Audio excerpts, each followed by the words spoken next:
Assalamualaikum dan salam sejahtera kepada semua penonton di mana jua anda berada. Selamat datang ke sesi live MSEM 2023 hari ini. Anda kini sedang menyaksikan kami secara langsung melalui Facebook dan YouTube Minggu Saham Amanah Malaysia dari Setia Fountains, Bertam, Pulau Pinang yang berlangsung dari 30 September hinggalah 8 Oktober. Hello kepada semua yang sedang menonton kami di Facebook dan YouTube channel Minggu Saham Amanah Malaysia. Saya, Fauzan Amiruddin, hos anda bagi sesi pada hari ini. Dalam sesi perbincangan ini, kita akan merungkai perbandingan antara dua jenis pelaburan yang popular, iaitu deposit tetap dan juga pasaran Amerika Syarikat, serta pulangan yang bakal diperoleh daripada kedua-dua pilihan ini. Jadi, teruskan bersama kami dan kita akan mendalami topik iaitu pulangan melabur dalam deposit tetap berbanding pasaran Amerika Syarikat. Bersama-sama saya pada hari ini, saya memperkenalkan Encik Adnan Hasbi, VP of Happiness Agents, Head of Investment, Content and Experience, dan juga Encik Max Azaham, Head of Digital Business, MIDF. Tanpa membuang masa lagi, mari kita teruskan perbincangan yang menarik ini untuk mendapatkan pemahaman yang lebih mendalam mengenai cara terbaik untuk menguruskan dana pelaburan. Silakan.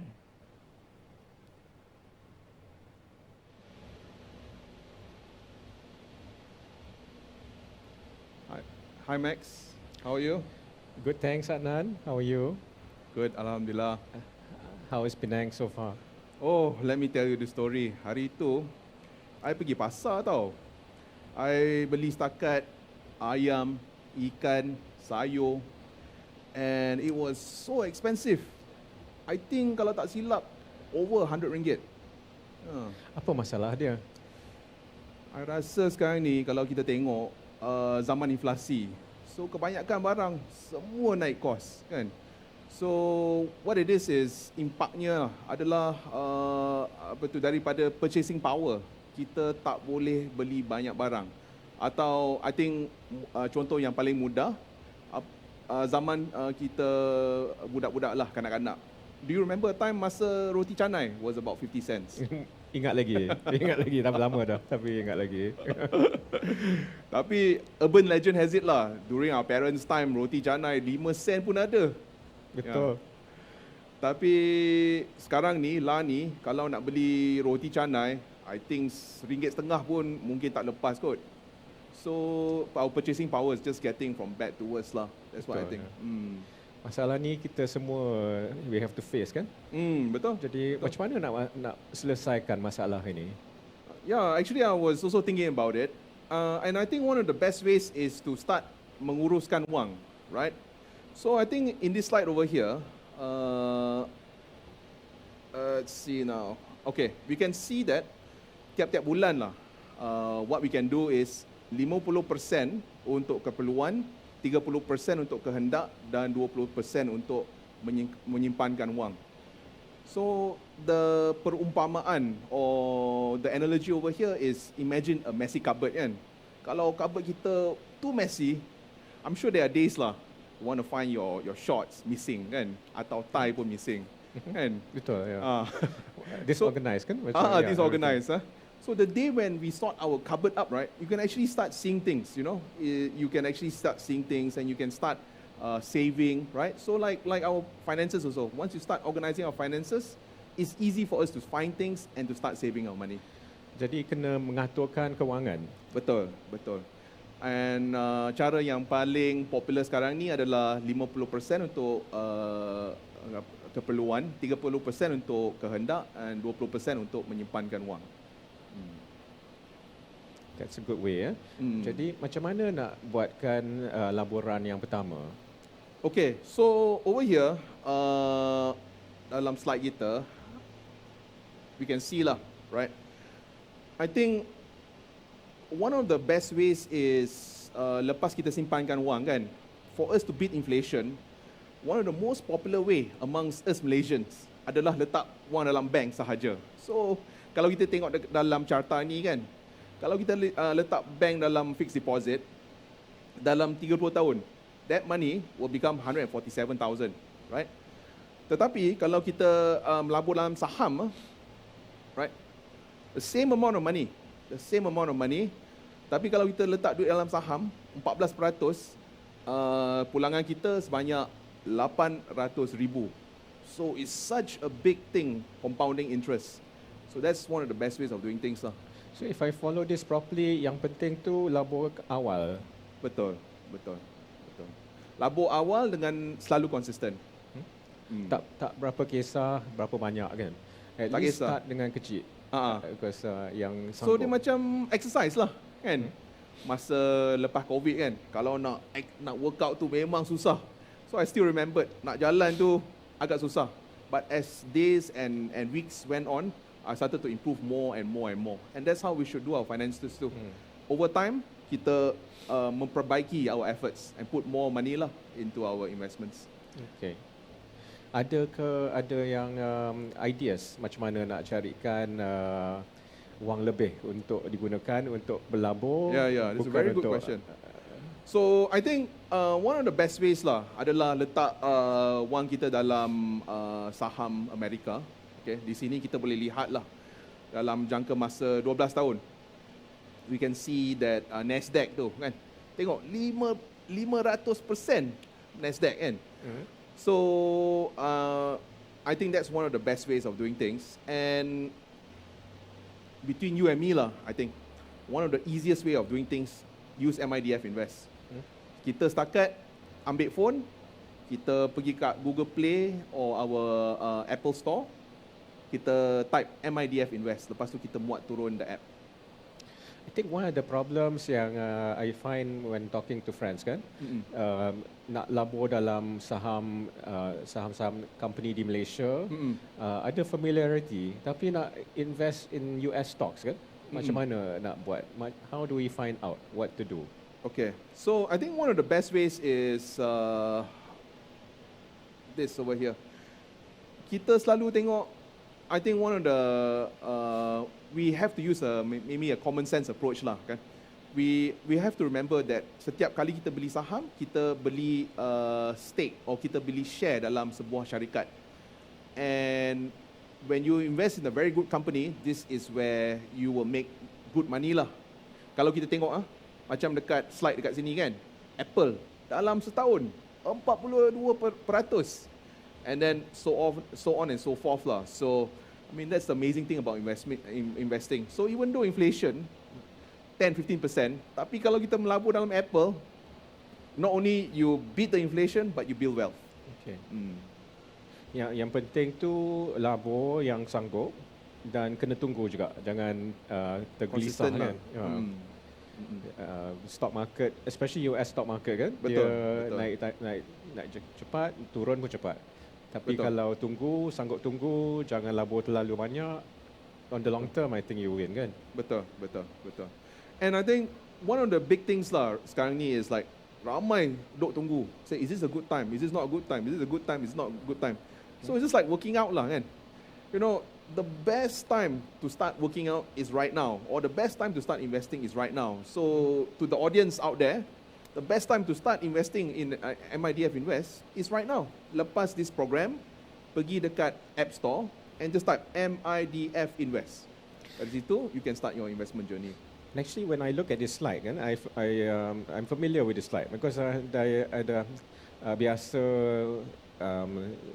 watch your webinars kan, and every week on Wednesday you have a webinar and you present stocks macam ni, macam ni kat US kan. Untuk pelabur di Malaysia senang untuk dapatkan idea macam mana nak invest. Betul. And company-company ni pun adalah company yang stable kan, long term, and they have a good brand name. Betul. And I think one of the most important thing lah, bila you start anything, kena berguru, kan? Masa kita buat matematik pun, back masa kindergarten, nak buat matematik pun susah kan? So with investment also, you need to have a teacher. So that's why MIDF Invest, kita bagi webinar secara percuma to all our members. Tiap-tiap hari Rabu, pukul 8.30. And kat US kan, yang something unusual is that you can buy one share. Betul. Tak ada minimum kan. Betul.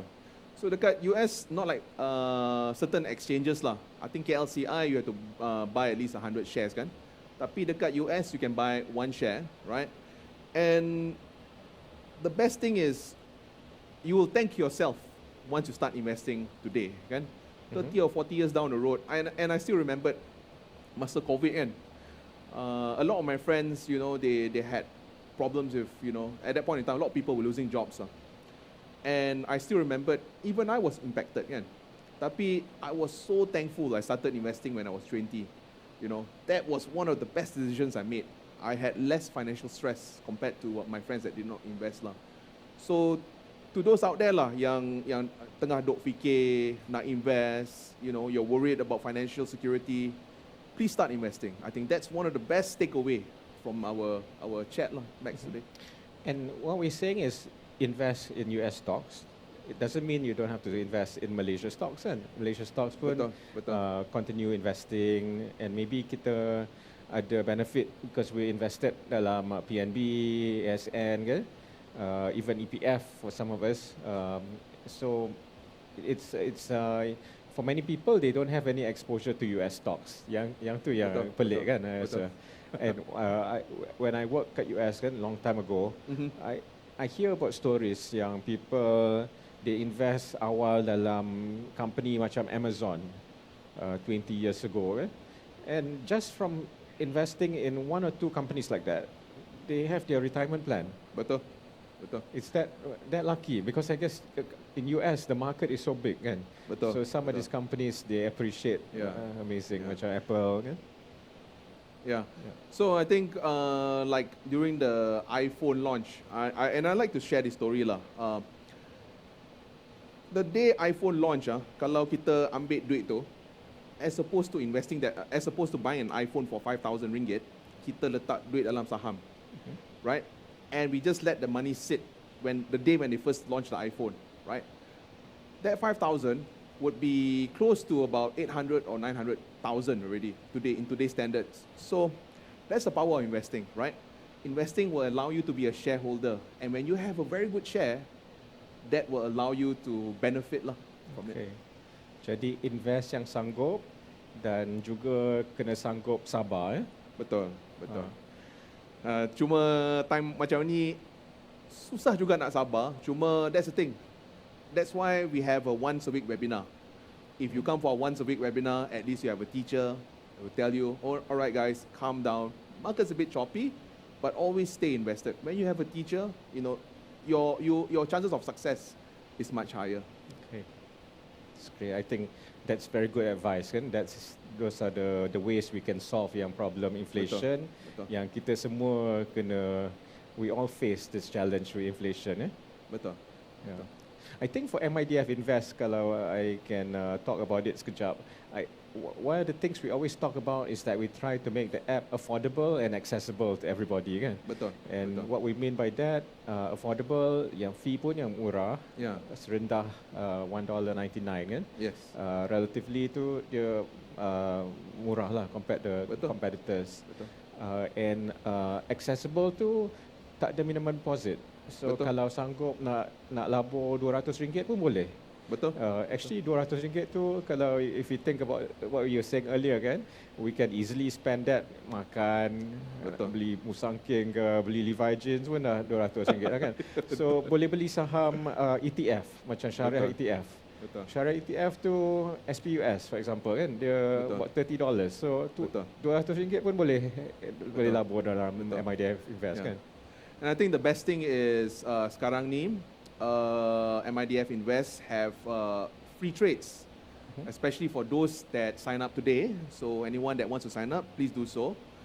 And the second thing is that do note that we are regulated by Bank Negara and Securities Commission. So your money is very secure with us. Ya, memang kita app daripada MIDF iaitu investment bank yang dikawal selia oleh Bank Negara, SC kan. And also in addition we have the Syariah feature. I think unique among our competitors. App kami disyorkan oleh Syariah scholars kan. Betul. And so we track stocks yang syariah for our Betul. investors. Betul. I think one of the most important thing is like even companies, some companies, if they do good, you know, and if you invest in a good company, you are investing in a good cause. So not only your money will grow, but you are helping a company also grow and also do good. So I think that's the benefit of Sharia investing, where you not only invest berlandaskan dengan the Sharia principle, tetapi the money that you make also, you know that it's halal lah, so to speak. I guess the other thing is for someone like you, kan, you've got 20 plus years of experience investing, as well as not just retail, but you also advise institutions dulu kan. So Labur ni susah tak kalau guna MIDF Invest? What do you think? Because we try and make the app senang guna kan. I think right now dalam zaman information lah, let me tell you a quick story lah. Dulu masa saya budak-budak kan, I still remembered masa I nak dapatkan buku on finance, budgeting, I had to take a taxi. It was very cumbersome. Pergi kat library, sometimes the books are there, sometimes the books are not there. But right now, with the information age, semua dekat YouTube. Sangat senang, right? So, I think, and plus with the app, it makes it so much accessible. So, I think right now, it's just a matter of just taking a bit of action. Beranikan diri and take the first step. Lepas tu, it doesn't have to be too much of money. RM200 pun boleh. Instead of buying a jeans today atau instead of going out this Saturday, kan? Baik kita ambil duit tu, kata, oh tak apalah. And we start investing in our future. Labur kecil, sanggup sabar, mula sekarang. Betul? Betul. Yes. So, alright, I see our queue. It's already there. Alright, Max. Thank you so very much for this small little conversation. Would you have any parting words before we? I think thank you very much for having us. And I really enjoy your webinars actually on Wednesday evening. Yeah. So I think that is a good place to start. Betul. Kalau dah, if you're an expert, you can use our app straight away. I think you can find other tools and facilities macam institutional investor. Tapi kalau tak tahu nak guna, datang juga tontonkan webinar hari Rabu. Betul. And maybe some parting words for me is the best time to start something was yesterday. The second best time is to start today.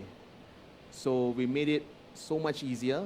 All you have to do right after this webinar, go to your app store, type MIDF Invest sahaja, find us, download the app, and you have some trades for free. And also stand chances to win some prizes too. With that, thank you so very much.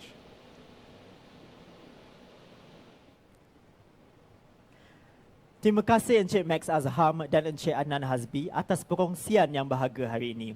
Kami berharap anda dapat memanfaatkan segala ilmu dan maklumat yang anda peroleh hari ini untuk membuat keputusan pelaburan dengan lebih bijak. Terima kasih juga kepada semua yang menonton sesi kami pada hari ini. Jangan lupa untuk terus berinteraksi dan berikan komen-komen anda dalam ruang komen Facebook maupun YouTube Minggu Saham Amanah Malaysia. Kepada yang terlepas, anda boleh ulang semula episod ini di laman Facebook dan juga YouTube kami di Minggu Saham Amanah Malaysia. Sesi ini dibawakan khas kepada anda oleh MIDF. Terima kasih dan sampai bertemu lagi. Bye.